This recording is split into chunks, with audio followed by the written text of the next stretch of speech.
this week, in our crossover to Europe, Iran has served notice it will continue its nuclear program if efforts to salvage a deal struck with members of the UN Security Council fails. The members include the US, UK, France, China and Russia, as well as Germany. But yesterday, President Donald Trump withdrew the United States of America from the deal that was signed by his predecessor, Barack Obama. So why is there so much apprehension, by the way, about Iran's nuclear program?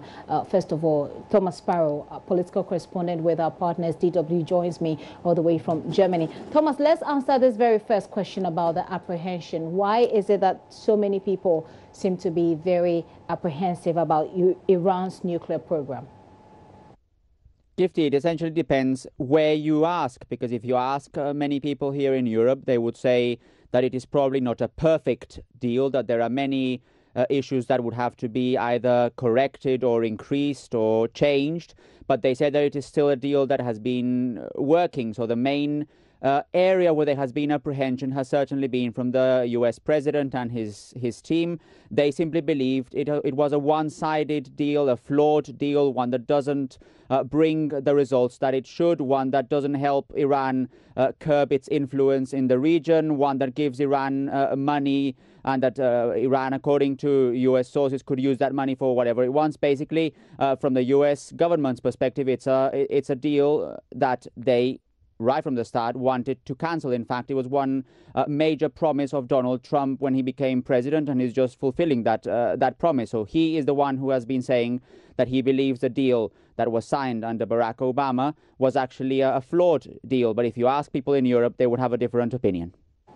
But even though they say it's a flawed deal, people seem to be afraid that Iran will carry out a nuclear program. But President Donald Trump seems to want to partner with North Korea, for example, for a similar project. So why wouldn't they just allow Iran for the benefits of those watching?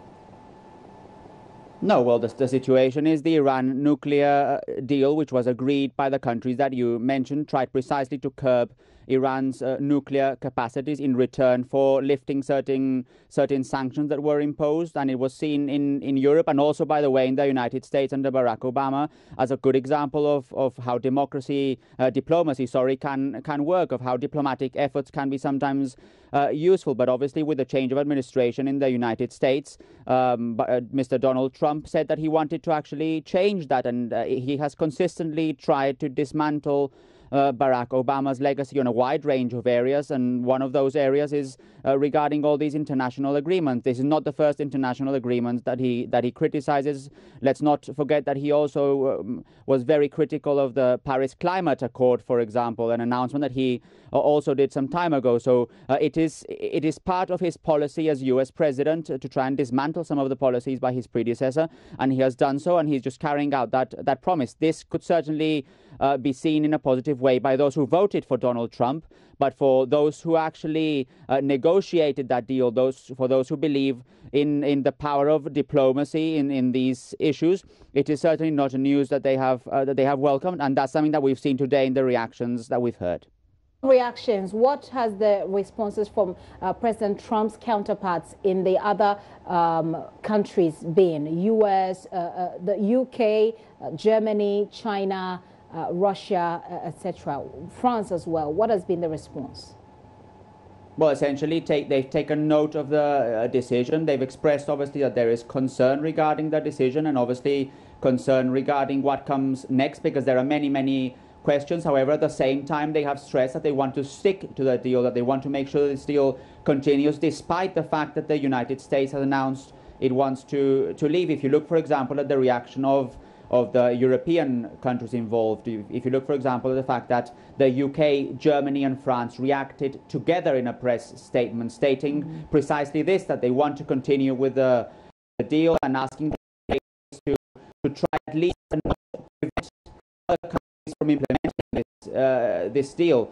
So you can see that there has been some sort of a reaction here in Europe, an idea they want to act together on this, and that's also something that we've seen in the events coming up. It's not only about that press statement saying that they want to act together, that they want to continue with this deal. There's also a meeting planned next week again by those three countries, France, the United Kingdom and Germany, with representatives of Iran. And this is the whole idea that now that the US has left, European leaders want to continue with this. It is not about Germany now leading the efforts or France leading the efforts. They want to see this as a sort of group work to try and make sure that despite the fact that the US has left, that Iran deal is still alive. It's still alive. We'll see how that goes. But this will certainly have diplomatic and political implications. Could you tell us a bit about that? Well, it essentially means that now the remaining parties have to sit again at the table, try and see what the implications are. And there are many implications, Gifty, not only about the actual deal in itself, it's also about the sanctions that are going to start again from the United States and what impact those sanctions could have, for example, in some of the European partners. Let's not forget that, for example, Germany has economic ties with Iran, and there's certainly concern here in Germany about how this decision by Donald Trump could affect German companies that are working in Iran. And there's a new US ambassador, for example, here in Berlin, and one of his first tweets after being confirmed as the ambassador, he said, well, now German companies that are doing business in Iran should start winding down their operations, something that was obviously not welcomed here. So there are many, many implications, and most of the implications are obviously of a diplomatic nature. They have to try and sit down now, the remaining parties, and find out how they can salvage this deal, how they can make this deal work without the United States and with the sanctions that are being imposed by the US. Finally, Thomas, how are ordinary people without any diplomatic connections responding? How are they reacting to this withdrawal? Well, it depends obviously where you ask. In Germany, there's obviously the idea that these decisions by the United States, these unilateral decisions by President Donald Trump do not necessarily work very well when it comes to finding international consensus, when it's about finding international solutions. But again, there are obviously a variety of opinions, not only here in Germany, but also in other parts of the world. But there is a sense, at least from what I've been able to sense here in Germany, that relationship between Germany and the United States, which was previously a bedrock, which was in a way something firm and something that both the United States and Germany could count on, is somewhat changing. And I have the impression that that is something that does concern many Germans and also that does concern many Europeans.